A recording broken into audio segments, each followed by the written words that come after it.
In this video, we'll take a look at doing solar exposure calculations in EcoSim Building Designer. So I'm in EcoSim Building Designer right now. I'm in this working model.dgn file. So you've got two views, this view 1 and view 2 open. Now I have already turned off one of the reference attachments, and that's this one called smartsite.dgn. And if I turn that one back on, that's this big overall site file that's attached as a reference. But to speed up the solar calculation, we really don't need to have that one turned on. So you want to come into the references and turn that off. And I'll do a fit back on this view. Now I am going to change the display style to illustration with shadows, so we see the shadows in there. So in the view control tools, this is our display styles right here. Now, you may have to come up here if you just pick any of them, like illustration default right there, for example.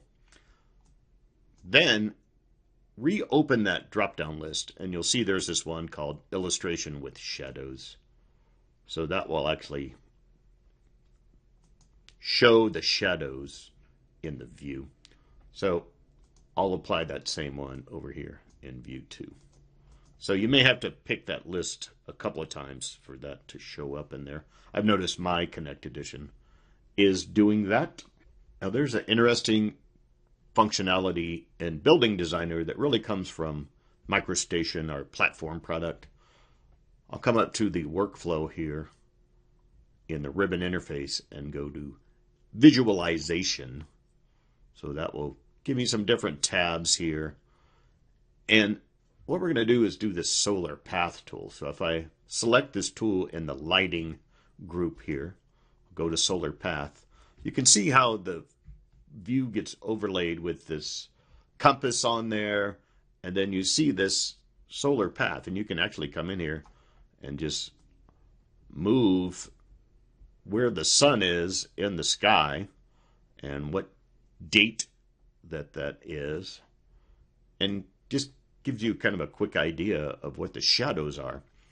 But then we can take this information and do this solar exposure and generate some images, and that gives you an idea of what the exposure is on your building.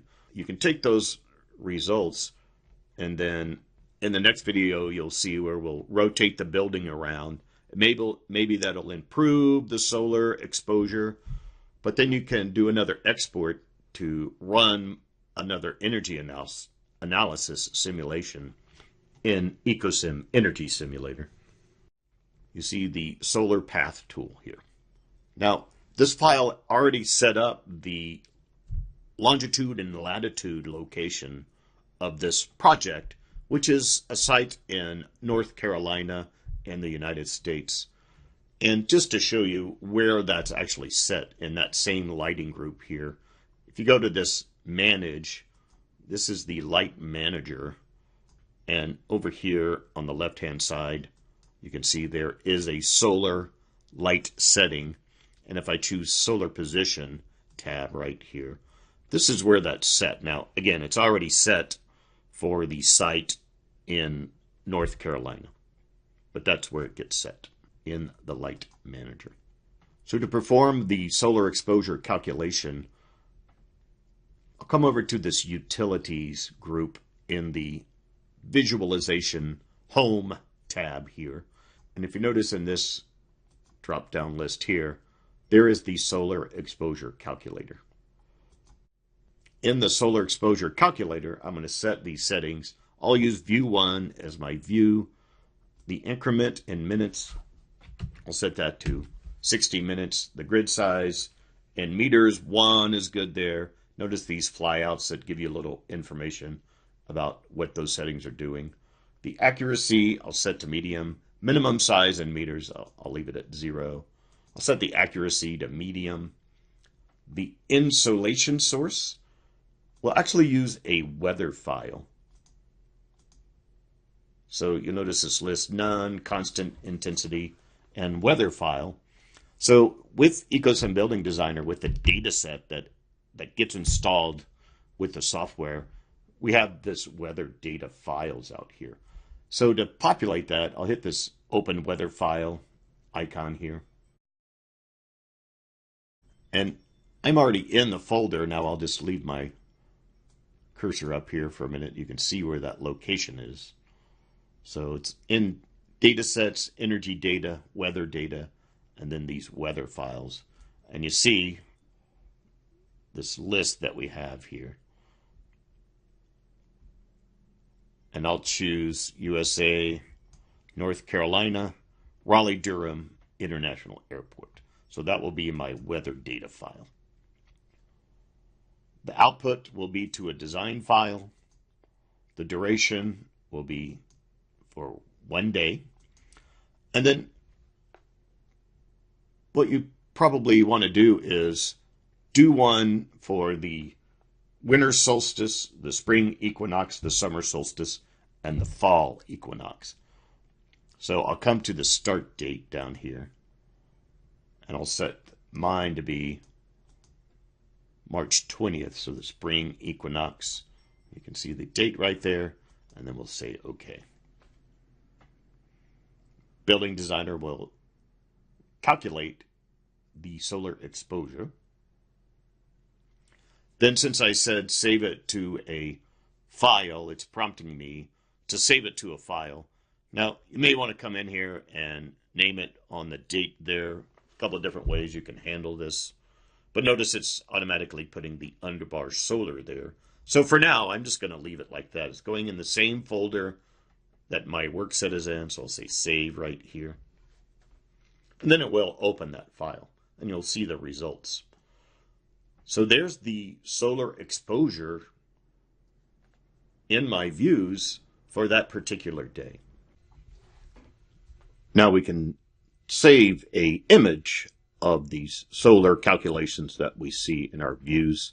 So to do that, again, in the visualization workflow on the Home tab, in this rendering group right here, this tool here is to save image. So if we choose that tool, we go through some settings here. I'll be using view 1, this view that is an isometric orientation. I like using portable network graphics. You can see here all the different image types of files that we can save it to. For the compression, I'll turn on deflate compression, extended. The mode will be red, green, blue. Shading from view, smooth. We'll use the active light setup. Gamma correction, set at 1.70. We'll leave this ignore lines and text off. The anti-aliasing quality we'll set to high. And then down here on the page size, you can set the page size whatever you'd like. You know, if you want to put it to 8.5 by 11, for example. It gets the relationship of these numbers from the actual ratio of the view over here. So, for example, you'll notice if I say, oh, make the width 10 inches, then it'll adjust the height accordingly. So I'll just make mine 5 inches. Then dots per inch, I'll leave at 200. And can choose save here. It will prompt me to put it in this output folder inside of our work set here, and that's fine. But I do want to differentiate which day this is for. So on the title down here, I'll just add a 320, however you want to do it to differentiate it, and hit save right there. And so that created that PNG file. And don't forget, a quick way to get to those folders in the work set is come to the File tab and right-click on any of these files you've now got in your list here. Open folder in File Explorer. So remember, that will take me right to the Designs folder for the work set. Then I can go up to the work set and go to the Output folder. And there's the PNG that I just saved, and there you can see what it looks like there. So if you want to include these in a report or construction documents or whatever you need to do it right there. So you might want to go in and do a solar exposure calculation for the, like I said, the spring equinox, the summer solstice, the fall equinox, the winter solstice, or you could do different days, or even try doing like more than one day maybe in the solar exposure calculations. In the next video, we'll take a look at rotating the building and then doing some more solar exposure calculations to see the effect that that rotation has on our exposure. Thanks a lot.